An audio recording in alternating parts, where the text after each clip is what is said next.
And what about his followers? Now they're different. They are. What is the appropriate Christian attitude toward an analysis of? And not that this is monolithic. Of course, there are different kinds of followers. Some of them would consider themselves deeply religious. I'm sure some wouldn't. But what? How does a Christian, in your view, go about thinking about Trump's followers?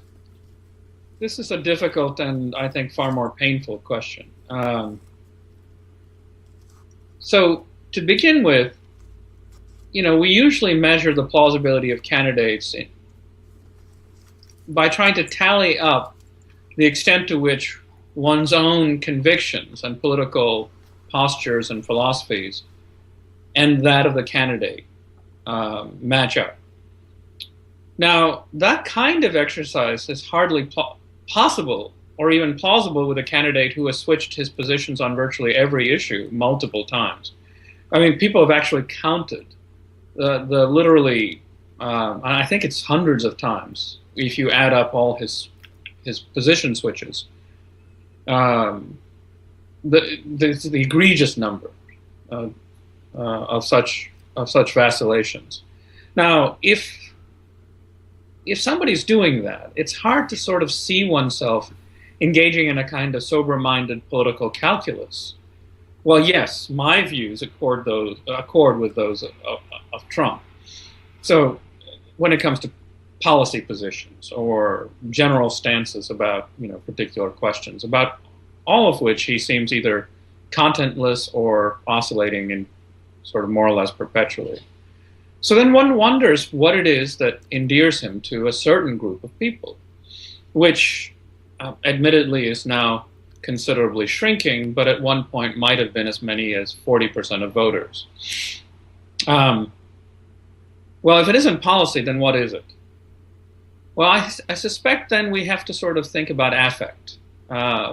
What is it about him that seems to evoke such sympathetic resonance? And it seems to be that there are a number of things he says that he elicits a kind of sympathetic vibration. Just his key phrases like, "Make America great again," seem to sort of evoke in at least some a kind of, wow, that's great, that's really good. Never mind that doesn't seem to come with any particular set of policy propositions or content. So that's one piece of the analysis. A second piece of the analysis is to sort of look around and see whether some of the plausible theories associated with why he's popular seem to pan out. And one hears, for example, the theory of broad white working class support as a possible reason. Mm-hmm. And of course, I think in the summer we saw from a careful analysis of polling data by Nate Silver in particular, that Trump supporters are several orders of magnitude above the national median for income. So a simple analysis of correlating Trump with the white working class even, or the working class more broadly, simply doesn't work. In fact, Hillary supporters are at or below the national median. Well, but that would include her African American and Hispanic. I mean, if you looked at her white support, I think she would be well above Trump's demographic in economic terms, right? That I haven't pinned down yet. I'd love to see data on that. But vis-a-vis his own right-wing opponents in the election, mm-hmm. that isn't the case. So, for example, Ted Cruz supporters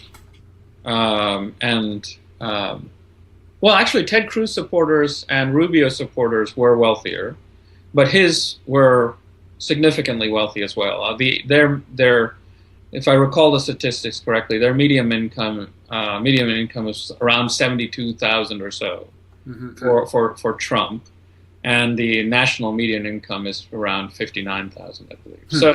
So an appeal to straightforward numbers or economic disenfranchisement actually doesn't go far.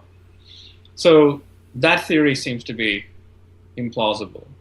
So then you have the sort of, nativist rhetoric this this appeal to, of course, birtherism at the very beginning, this boundary building discourse of building the wall and making Mexico pay for it, the law and order discourse, which is always a dog whistle that we're going to keep African Americans in mind. I think I'm hard pressed to find any credible reason other than a kind of profound streak of racism and xenophobia, which has always been part of the American experiment. Okay, let me throw another variable in. I mean, first of all, if I'm going to be devil's advocate here, so to speak, I guess I'd say that if you ask them about the xenophobia, they would cite two substantive issues. One, they fear terrorism, and that explains their belief, the belief of some of them that maybe all Muslims should be kept out of the country or whatever. And they just argue that that's the surest way to reduce terrorist attacks, leaving aside the merits of that argument, and I don't think there are many, but that would be the claim. And they would say, and my son competes for jobs with Mexican immigrants. In some cases, that is true. You know, that there is in the near term can be a zero-sum game between workers and, you know, native-born workers and incoming workers. So they'd say that. I'm not saying that what deserves to be called racism can't begin with those motivations, but I'm saying that I think in defense they would say that. Well, let me just stop there. There's something else I'd say, but sure, but and I would agree with you. I think there is a sense that I would just only add a slight qualification. I think there are rhetorics about ways of life being imperiled that matter also. Mm-hmm. That as we become more multiracial, multi-religious, that there is a sense of fragility among, I think, in particular, white males, that that is being actively cultivated by mm-hmm. Trump's fear-based rhetoric. So he is actually cultivating affects. He wants people to be afraid.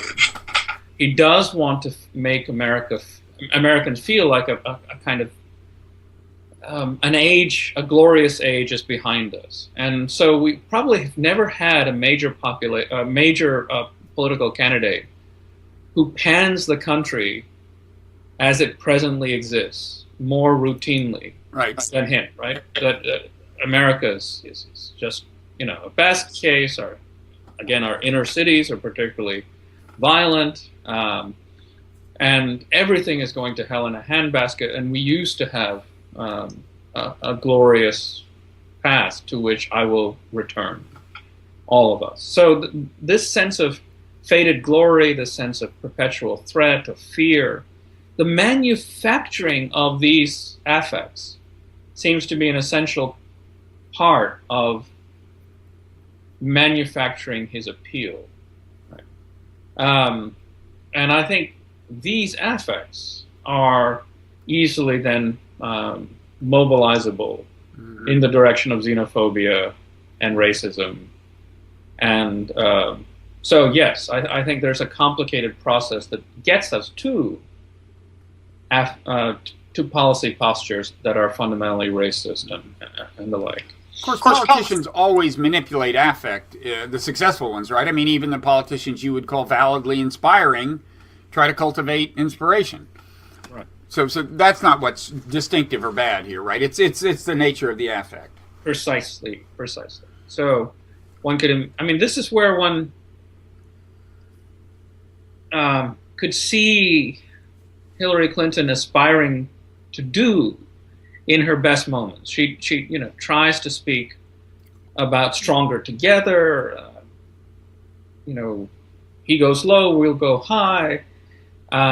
She even spoke about the virtue of love at several points over the summer, but nothing like that has successfully been pursued. I mean, I think she falls back into certain kinds of, policy wonkishness and doesn't realize that she has to cultivate perhaps an equal and opposite set of affects to combat this fear-based rhetoric. Do you wish she were being, in some sense, more spiritual in her appeal? Yes, and I think she's perfectly capable of it. She speaks with profound eloquence and conviction about her Methodist roots, and how her commitment to serve the disadvantaged comes from her fundamental commitment to Methodism and Wesleyanism. So she's not only knowledgeable, she's deeply knowledgeable and has a track record of constant connection to the church, Sunday school teaching. She's not someone who has to pretend or manufacture this like Howard Dean had to, and then found that he had to, say that the book of Job was his favorite New Testament book. I mean, that isn't the kind of thing that she needs to do. She has real cred if she were to appeal to it, and she occasionally does. And unlike Trump, she knows how to pronounce 2 Corinthians. Yes. She doesn't call it 2 Corinthians. That's correct. And so one hears that these notes are occasionally sounded, but they haven't been sounded consistently. I'm not terribly sure that any of Trump's base would be persuaded of, that of the authenticity of her theological and spiritual commitments. But I give them considerable credibility. I think. I think she has the impulse to go spiritual. I think she feels maybe that she's been burned trying to do it. Very early in the Clinton administration, as First Lady, she adopted a phrase put forth by who's the guy who puts out Tikkun, the journal, Michael Lerner. Yes. The politics of meaning was his phrase, and he kind of got into her orbit and used this phrase, and she started using it, and then I think there was some form of embarrassment associated with it, or she decided he was kind of a slightly dicey guy to be a little bit of a loose cannon or something, and so she backed off of that. And I think more broadly, Trump just kind of freaks her out. It's like if you compare the way she looks in the debates within Bernie Sanders debates, she was very agile and combative. And now that's partly a matter of strategy. I think she's decided with Trump, we need a conservative strategy. If I don't screw up, I win. And you can't get in the gutter with him, so avoid certain kinds of arguments. But she just looks like a deer in the headlights sometimes in engaging Trump. And I think to some extent this kind of conservatism of strategy has informed just the way she's dealing with him generally. I don't know. I'm not going to speculate over much about what the basis for her strategy is. I do think there's something wise in just letting his fulmination speak for themselves. He increasingly looks unhinged, and although less in the second debate than the first. Yes, but in the second debate, something else became rather manifest, and that's his sort of stalkery bodily affect and posture. A great number of women are talking about just how triggering watching that debate is. It's not clear that men would pick up on this as keenly and immediately. And no, in fact, I kind of thought it was working. And I think for certain people it did. Maybe he's playing to his base, and I don't know how that panned out politically, but my wife was like, this is freaky. Yes, that's correct. And there's a kind of, it was a embodied performance of the rhetoric that we heard on Friday. Right. So what he said on the bus, he performed, sort of constantly lurking and looming. So I think in terms of the possibility of any significant change in bringing women on board, he completely lost that after this performance. What he did spoke louder than anything he said.